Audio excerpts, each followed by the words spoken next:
We are experiencing, I am aware, that there is a cluster or a spike in these tragic events amongst a very particular cohorts from a very particular time in the war in Afghanistan.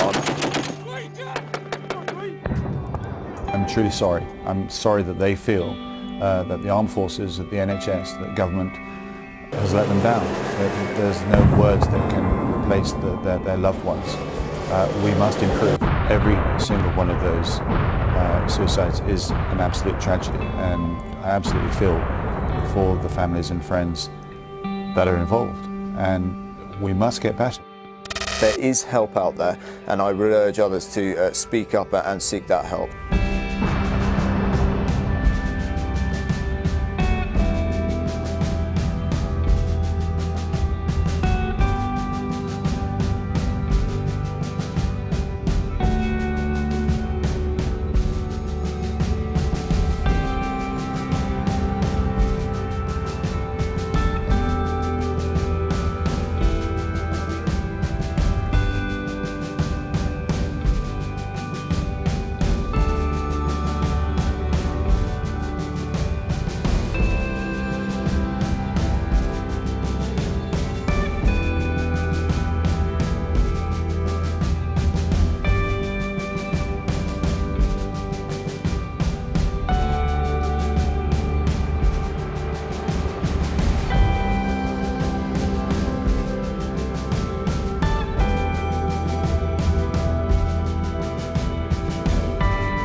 When I first met Craig, he was, I don't know if I dare say this, but quite angry. He was holding on to a lot of stuff. He used to have the craziest dreams, like really mad night terrors, which I actually think his running's really helped, and doing all these challenges and these ultras. I think it's an outlet. Hey up guys, we're doing a virtual team Land's End to Johnny run. What it requires is to run about a half marathon a day. It's over 1,700 kilometres, and as a team of 10 we're going to blast through it and try and do it in less than 10 days. So I've done my run this morning, did about 12.5k, and now I'm on my evening run. So the way that I broke it down, I'm basically going to do probably 2 runs a day.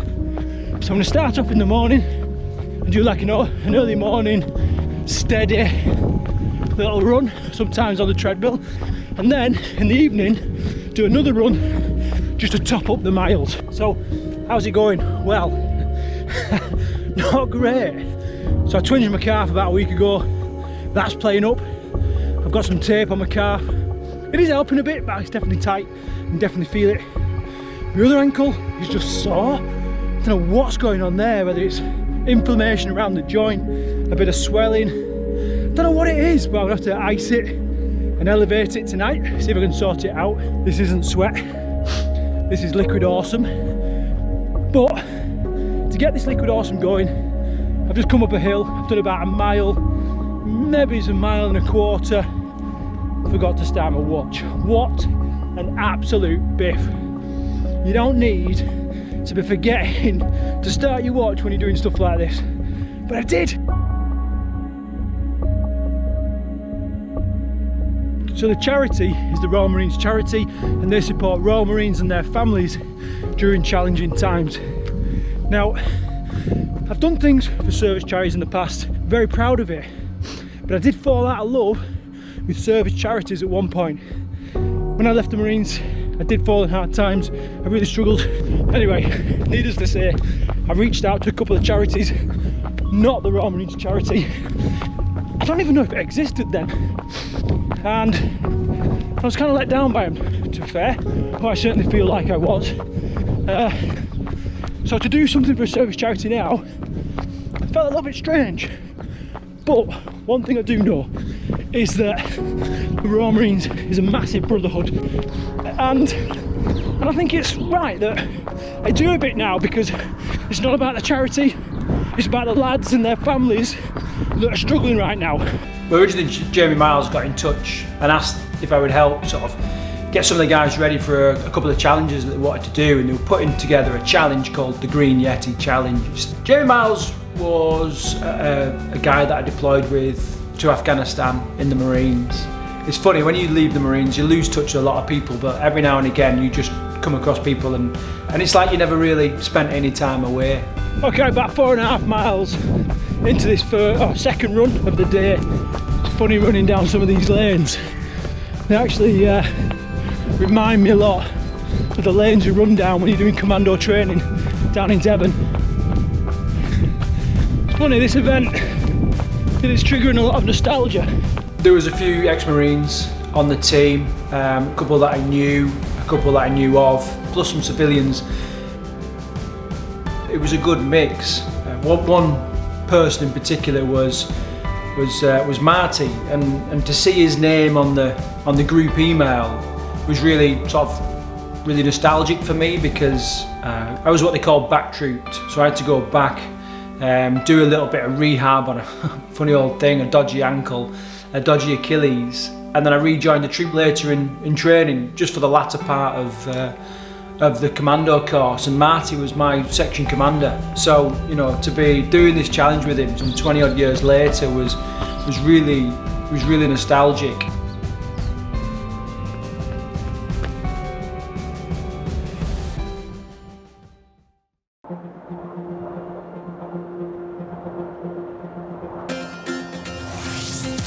Good morning, the sun is out. I have a message from Craig in Shropshire to all the lads doing the challenge. They're running a half a marathon a day for 10 days. Well, I think rather you than me. Good luck with it. It's Wham! Morning. So I've just done 8k, so whatever that is, what is it, 4 miles, just under 4 miles, something. Just to get a few extra miles, and I missed doing my run yesterday because I was doing a load of decking. Middle of lockdown, the wife says, I fancy some decking, and that led to a load of impromptu decking. Sad news is, still a fair bit of decking to go. Today I've just done the 8k there, and then I've got quite a decent hike planned today to try and get the miles in. Just take some of the impact off the legs, and really, this is nothing compared to some of the other events that I've done, but I'm feeling it, and I think it's an indication of what state I'm in because of lockdown.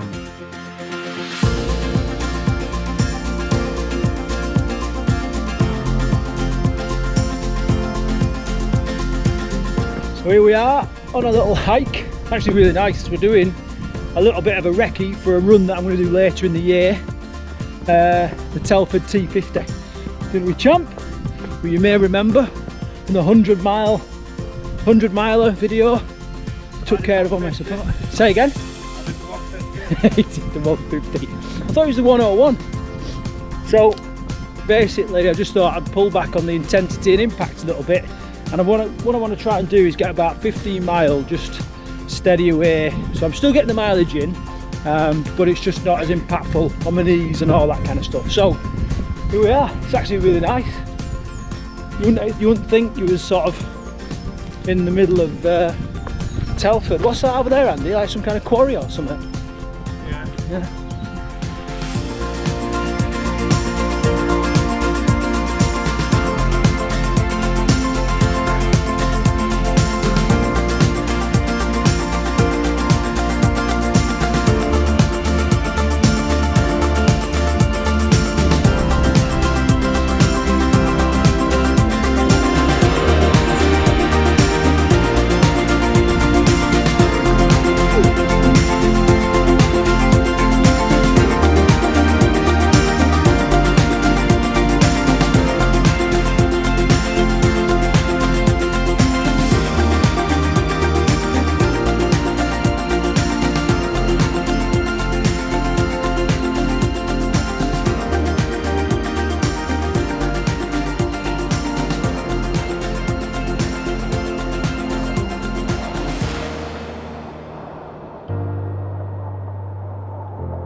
Morning guys, so day 4.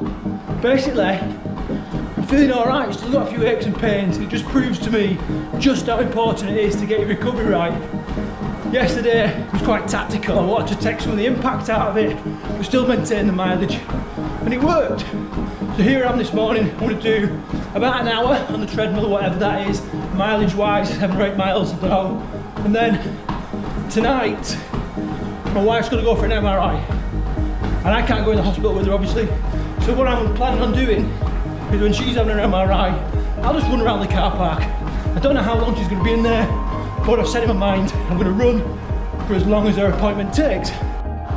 Here's a little picture of a painting from a print from a picture in Afghanistan when I was deployed with the captain of the Green Yeti Challenge, Jamie Miles, on this operation. So this is here next to my treadmill, and it just acts as a little reminder, you know, of one of the reasons why we're doing this.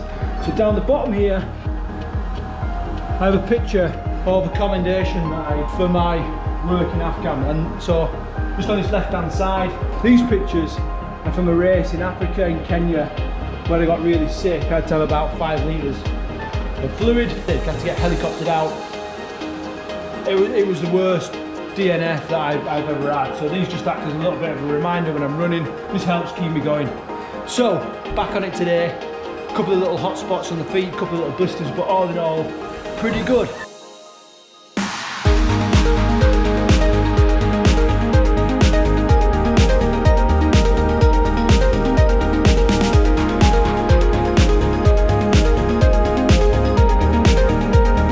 Oh yeah, by the way, we're about 300 kilometres ahead of our scheduled time as a team.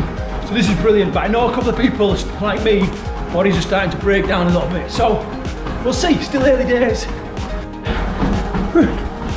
Some reason, a bit of stupidity or something, I decided I'd do some half-mile intervals just to break it up, just get boring on the treadmill. So I'm just messing around with the elevation. Not too much, not that sadistic. Shake out these legs.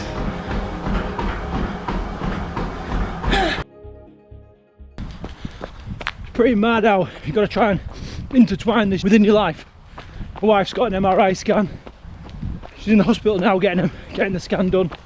And I'm just trying to make use of the time. So instead of sitting in the car park and doing nothing, watching YouTube videos or whatever, I just thought, you know what, I'll take my running gear and I'll just have a little trot around. So I've actually come across this little nature trail around this college, and I'm just having a little trot around, and then I'm going to run around the car park until she comes out. But yeah, sun's just going down, temperature's dropped. I don't know, if I can get 5k done, that means when I get back home tonight, I've only got to do about another 3 or 4k, and I'm bang on for mileage then for today. So let's keep trucking on. That's it, just over 5k done. Just on the way out now, so get home. I think I've got like 4 or 5k to do when I get home, but I was heavy when I first got started on that run then. I did feel a little bit sick, but it soon passed and I soon got into it, and it's more kilometres ticked off, so it's all good. Yeah, he still has days where he's really low. They're nowhere near as much as they were at one point, but they come, and when they come, they really come. Really don't want to be out here today, but I've tried everything. I've got music, I've put my Roman Reigns t-shirt on. Tried it all, just rough today, low mood. I don't like to call it depression, but fucking hell. Let's not mince our words, you know. Depressed today. Real low mood, don't want to do anything. I know part of it is because I'm overtrained. Another part of it is because I'm underperforming by my own standards on this challenge. But every day I've got to get the miles in. It's weird because it's one of those distances where you think, oh yeah, I'll bang now, no problem.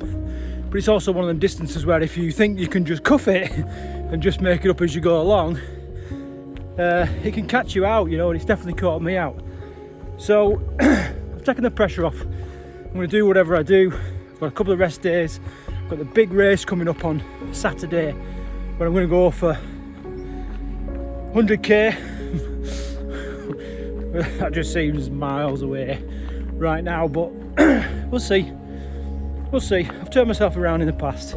I am always amazed at his ability to be consistent. So even when Craig's struggling, and I know when he's struggling, he will still get up and he will still go out and he will still do what he is committed to do. And it's that mentality that gets him through these runs. Just to top it off, I've just freaking gone over on my ankle. Oh, and I heard a bit of a click. So I hope that's nothing serious, but I'm just trying to walking it off now. It's not actually that bad. Hopefully it's not going to swell, or hopefully it's not too. What the hell's going on in there, guys? Pheasant's kicking off. It's a shame because I was actually starting to get into it. Anyway, I'll walk it off and then I just get fucking angry with it. Like, I just sometimes, you know, you can fanny around stuff, but don't fucking get the job done, does it? So I'm gonna have to, oh, hang on, giving it the big one. Yeah, I'm gonna have to go for this now. Right, let's get going.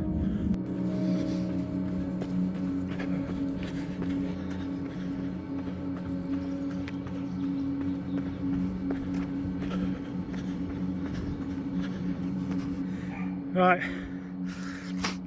route home. That's the short route. So desperately want to take that. This run started off a disaster. A failure is starting to turn into a win. It's also starting to turn cold. Right, let's get on with it before we get too cold.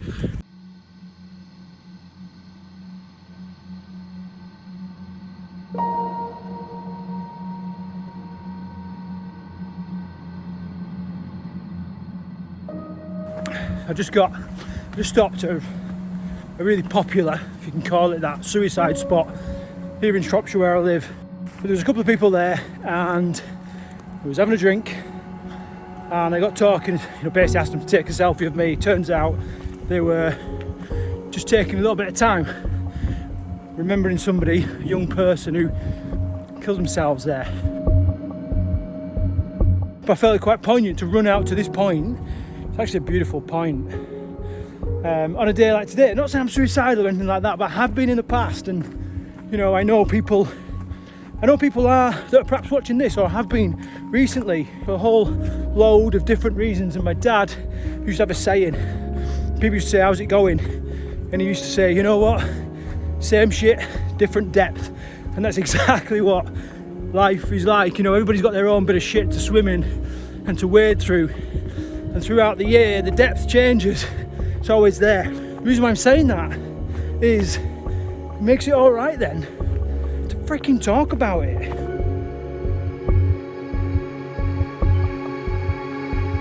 When I felt suicidal, not too long ago, to be honest, I was at the bottom of the bottom. Just think, you know, what was the point? It'd be so much easier if I weren't even around.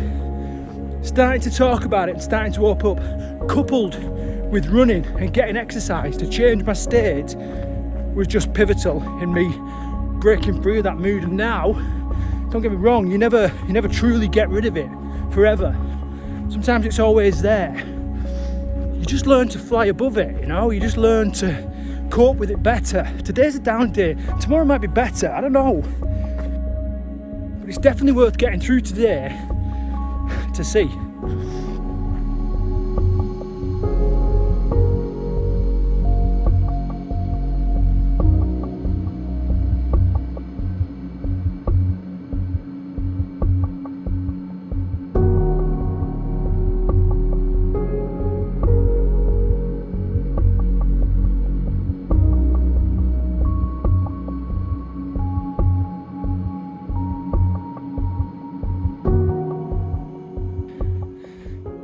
There's another shorter route home.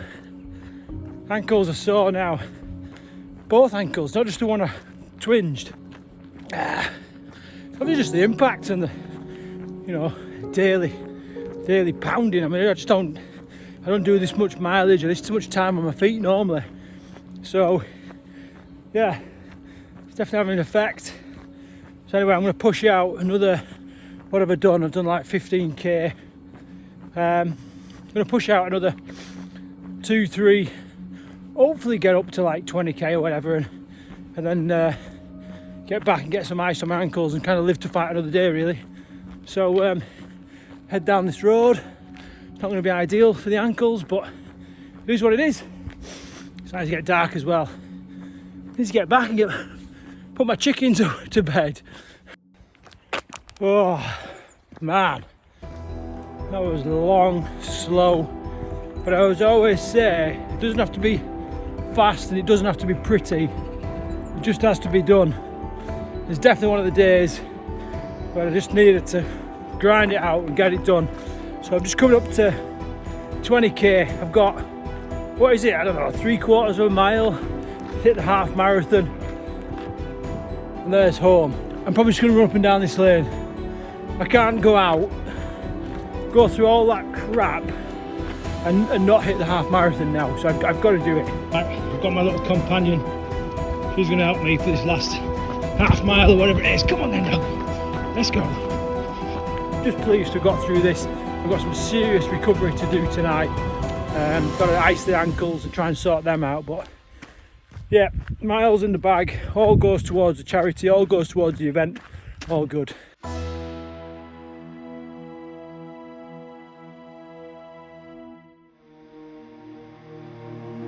Day 6 and 7 were quite tough for me. I'd looked at the results from the other guys. I was actually quite a way behind. I really felt the pressure of having not done enough miles up to that point. Obviously I had the dawn till dusk race coming up and everything should sort of balance out, but I still felt like I was kind of letting the team down a little bit.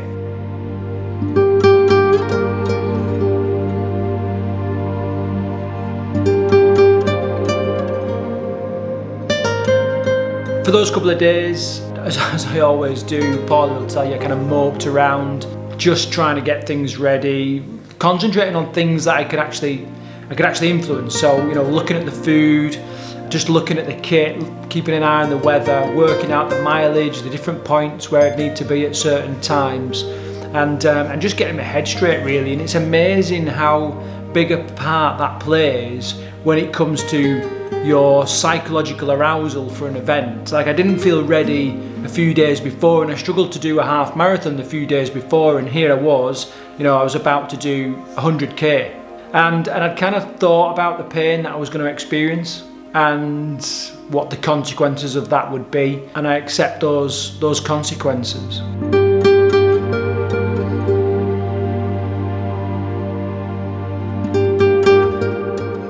There's a lot of pressure on the fact, and I'm going to run this 100k in one go. I don't want to let Graham down and Matt down, who are on the Dawn Till Dusk team. I don't want to let the Green Yeti team down. Imagine if I had to tell them that I'd been unsuccessful and they had to do more miles, you know, some of them on quite aching and broken bodies. So there was a lot of pressure, and it's weird how that pressure can really affect it. But I think also you do need pressures like that in order to perform at your best. Craig sometimes doesn't train as well as he should do before these big events, and it's what's going on up here, and that's why I always get worried when you watch these ultra events. They have trackers on them, and sometimes Craig's disappeared. Well, I know that Craig would only disappear if there was a major problem, because other than that he would just keep on going. Even if he had no tyres left, he would just keep going. Strong mind, and I actually put that down to the Marines and the training.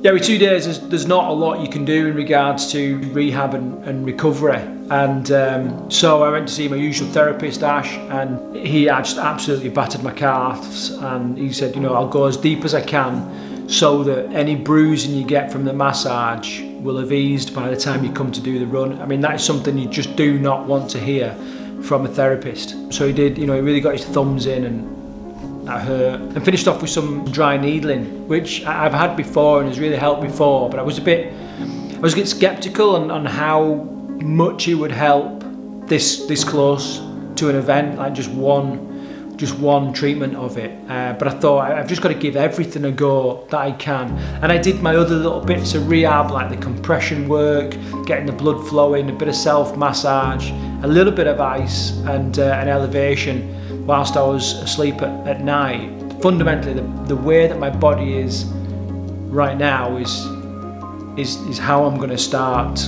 the race on Saturday.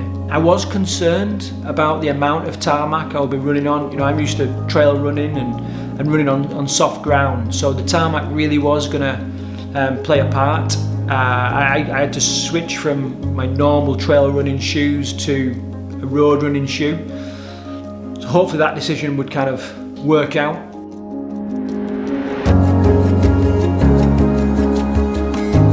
Yeah, I kept an eye on the weather.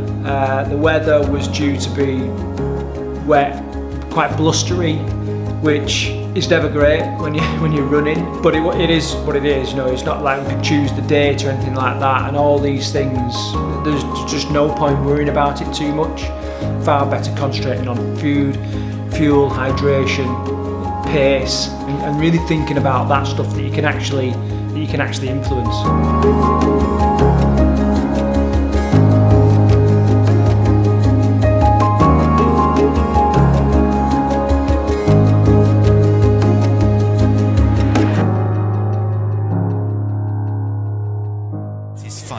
And it is very wet and windy out there. If you are heading out, please take care and spare a thought for Craig Williams, who is running 100 kilometres for the Royal Marine. I did charity. that age-old thing of waking up 5 minutes before the alarm, and I remember checking the watch and thinking, oh God, you know, the alarm's going to go off in 5 minutes. It's just the worst thing. I mean, I might as well get up now. I felt heavy in the gut. I wanted to go to the toilet and lighten the load, if you know what I mean, but it just wasn't happening at all. And that put a bit of a time pressure on me, actually, because I spent so much time on the toilet that it pushed into the time that I would have spent having breakfast, you know, taping my feet up, getting my kit ready. And I didn't want to be late for Graham, and off I went. This morning has not gone how I wanted it to go. It's happening, so we just got to get on with it sometimes. The weather is pretty bad, gusting winds. I don't know how fast the winds are going, but 20-25 mile an hour winds. It's very wet. It feels early, man. Jesus Christ, not being able to go to the toilet, that worries me because I'm out for 12 hours. I just grabbed I grabbed a honey sandwich for breakfast. I've never had a honey sandwich. Anyway, I've done my feet. Some of the aches and pains seem alright. Seem like they've improved over the last couple of days since I've had the acupuncture. A terrible night's sleep, terrible. Paula couldn't sleep at all, and she was reading, so the light was on, and so I've not slept very well. So all in all, a perfect day for this run, and let's see how it unfolds. It's funny, the start line and the main sort of checkpoint or aid station throughout the whole event was in the car park, and right next to it was a COVID vaccination centre. So you could hear all the noise and the talking and see the lights of the vaccination centre, and it just felt a little bit apocalyptic, you know. It's like people in these hazmat suits and that kicking about, and we were about to go and do this run. I spent a bit of time with the massage gun just getting the muscles warmed up, especially like the glutes, the calves, doing a little bit of a warm up. Graham did pretty much the same. Bearing in mind, he wasn't in great state either, having not run for 3 weeks or so. I did feel a little bit intimidated at the start, a little bit of apprehension, a little bit of nerves as we got ready, and then as the clock counted down at 6 o'clock, we stepped out.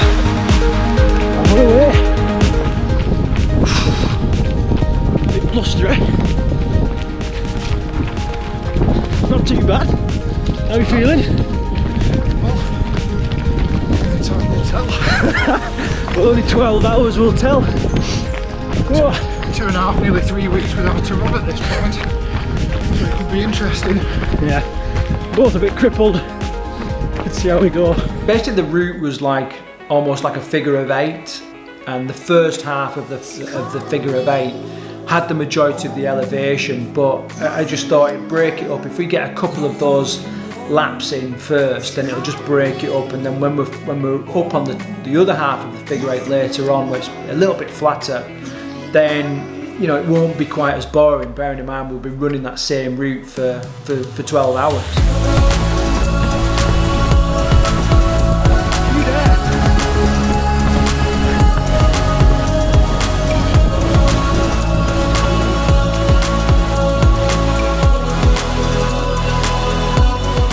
We're just on a big bit downhill.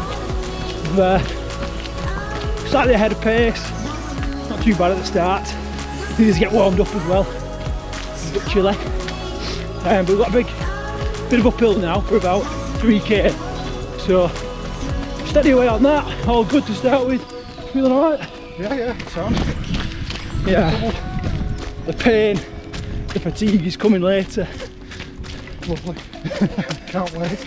I don't know whether it was a good idea or a bad idea. It was definitely a nice route to run on. The long, slow, drawn-out climb back up to the halfway point in the figure of 8 was long. You definitely felt it, but it is what it is, and we just had to keep on going.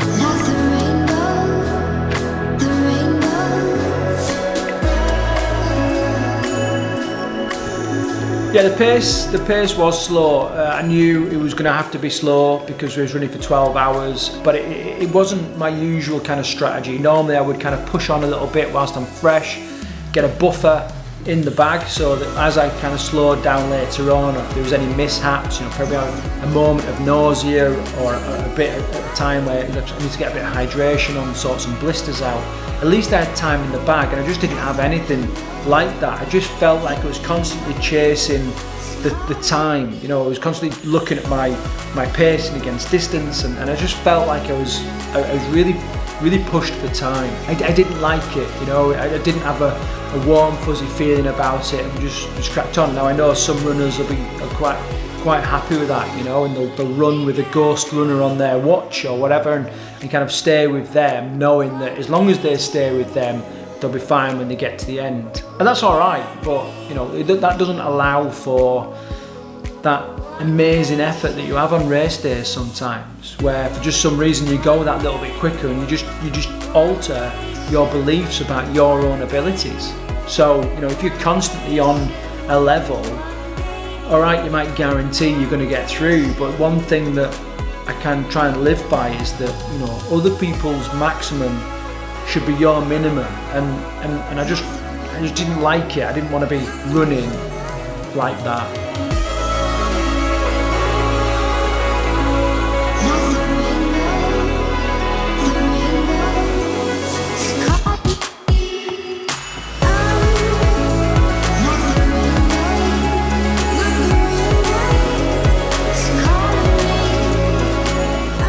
It was very obvious after the first 10k that my watch, one, didn't sync with Graham's watch or sync with the distances that had been mapped out for the race. I was about a kilometre and a half out on my watch, and whenever you get something like that and you're running for 12 hours or a prolonged period of time, it can start to eat away at you because you you're constantly guessing. I'm like, was the race measured wrong? Is it Graham's watch that's out? Are both watches out? And it's just these little things that play in your mind, and that coupled with the fact that I was really pushed for time, it did unsettle me. It did sort of affect my mind a little bit, and in a way I'm glad that initially I ran with Graham, and then later on would run with Matt for a bit, and also with Phil, because they did act as like the voice of reason, when I'm tired, fatigued, and not thinking straight, and doing a little bit of catastrophising, I suppose. They could just sort of bring me down to ground a little bit.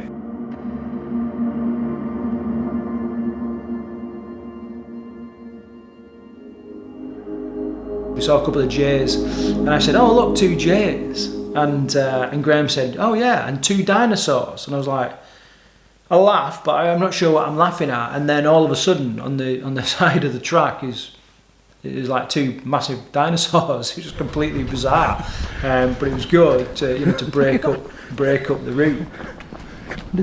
There was not a lot to write home about. Like, you know, I didn't have any major aches and pains going on because of the way that the aid station was. You know, plenty of hydration, and kept on top of my salt tablets. And I think if you could think, right, okay, I just want a safe, steady race, and this is how it would pan out. This is exactly kind of how it was. There was no massive ups and downs. So first thing to note, really, legs much better at the minute. A little bit achy, but doing quite well. Pace is just really slow, but that's good because obviously we can survive for the rest of the day. So all in all, going all right. Pretty much, don't know what, 9.5 times what we've already done.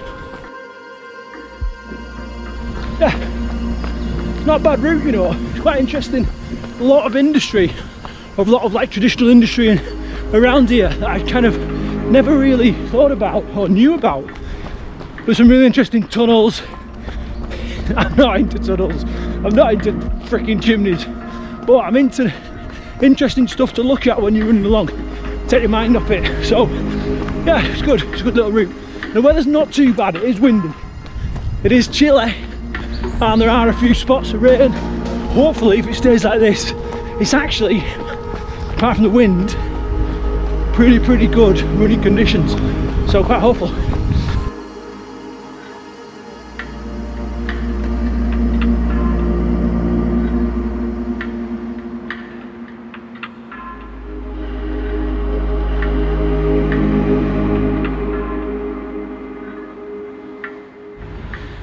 Hey up, so we've just done half marathon there, just having a little bit of a little stop, bit of flapjack, can't beat it. Just put some tailwind in here.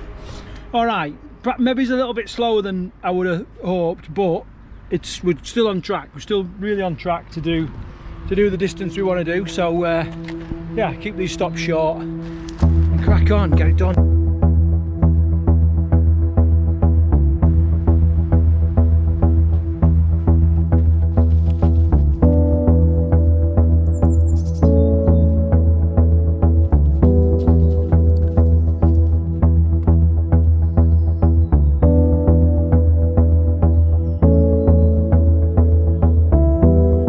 There, just at the checkpoint, 30 odd k, got a sandwich and a drink, we're off. So I'm about a third of the way at the distance, but the bad news is I'm a third of the way through the time now. I wanted to have more of a buffer than what I've got right now. It's just been really slow. Sadly, Graham has really felt the effects of not training for a few weeks, and his legs are cramped up, and he's had to stop and get a drink and kind of sort himself out. That gives me the opportunity to put my foot down a little bit and just to get a bit of a buffer in the bag. So later on, whoa, windy, apologies, it's a windy day like. So later on, when fatigue kicks in and getting tired, legs are aching and all that, I've got time in the bag, it's as simple as that. So yeah, I need to make the most of this time on my own, get a bit of a buffer, especially because our distances are not marrying up. And the only way to do that is to rely on good nutrition and good hydration. So, cheese and brown sauce butter. Breakfast of champions. It's calling me, like the rainbow, It's calling me, like the rainbow.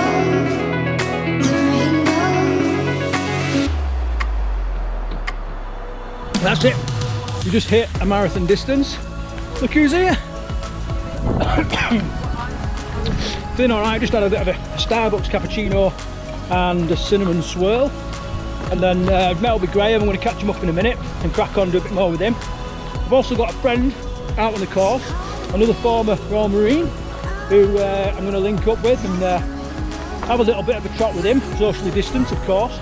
So we're doing alright, but history tells me that this is where it starts to dig in a bit and start to feel it. So I'm just in our checkpoint, I'm just walking around to keep the mileage up, because obviously it needs to go as far as we can in 12 hours. After about a marathon distance, I'd arranged for Paula to come and meet me sort of mid-morning. She brought me cappuccino and like a little cinnamon swirl. I didn't really get to speak to her that much, but you know, she kind of understood that I just constantly, because it's as fast as you can in 12 hours, I just constantly had to keep moving. So I literally grabbed the coffee, and as I was sipping on the coffee, I'd be walking around the car park of the vaccination centre, and then I'd literally a little bit of a chat, and then before long I was back out on the course.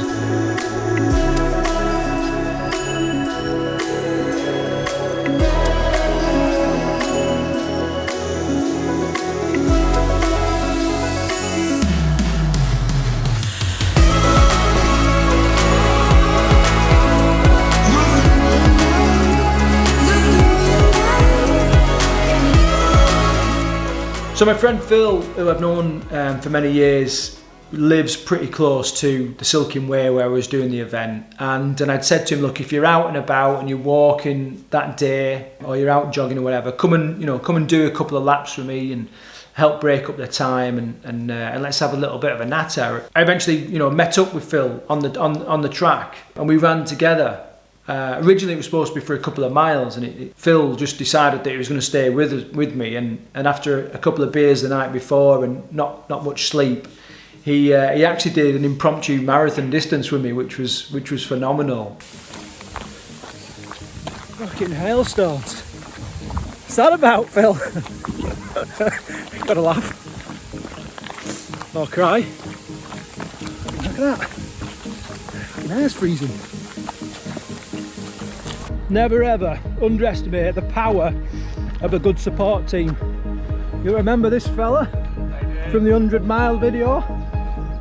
So next up on the aid station it was Andy. Andy turned up and incredibly he brought us a Domino's pizza. Put that on my Strava.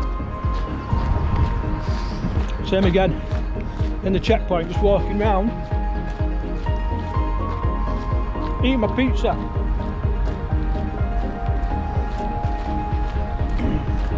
Got to keep the mileage up, so this is quite, same again, quite slow, but getting it done. I need to hit 95k to finish off my Green Yeti challenge. 100 might not be hitting that, but we'll see how we go. We had a couple of slices of pizza and a bit of coffee, a little bit of banter from Andy, which is always good and lifts your spirits, and then we set off again. And what was amazing was Andy decided that he was going to walk up and down the Silking Way a little bit, and eventually he picked up Graham and he walked. He must have done 20 odd miles with Graham, like keeping him going. So, phenomenal effort from someone who just turned up to give us a hand.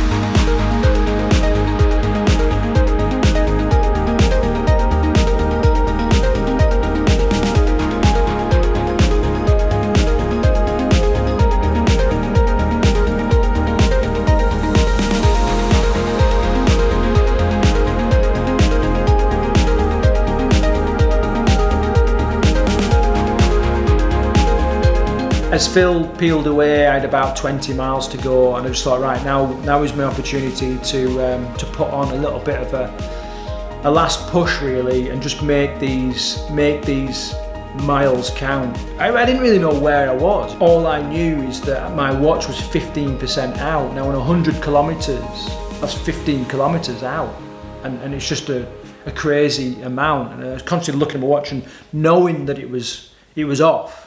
It couldn't be right. I was moving so much quicker than the other two lads, and I'd done so much mileage, and the race mileage put me right up there, right bang on the mileage, but my watch was way off, and it was really getting to me. But I just thought, I just got to keep on going.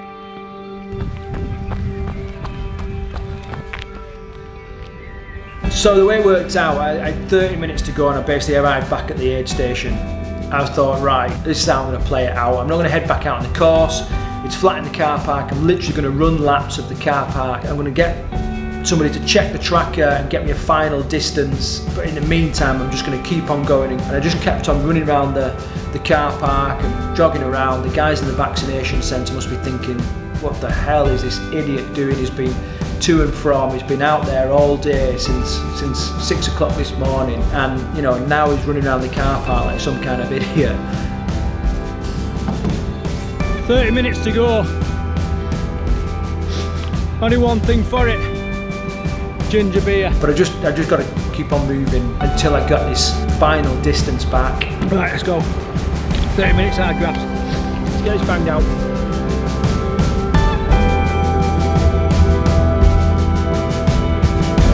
So I finally got the distance back, and at that moment in time, with 10 or 12 minutes to go, I'd hit 103 kilometres, and I couldn't believe it, and I knew I've got to be there or thereabouts, but to actually get past that 100 kilometres in 12 hours was just absolutely amazing for me. I just felt so good.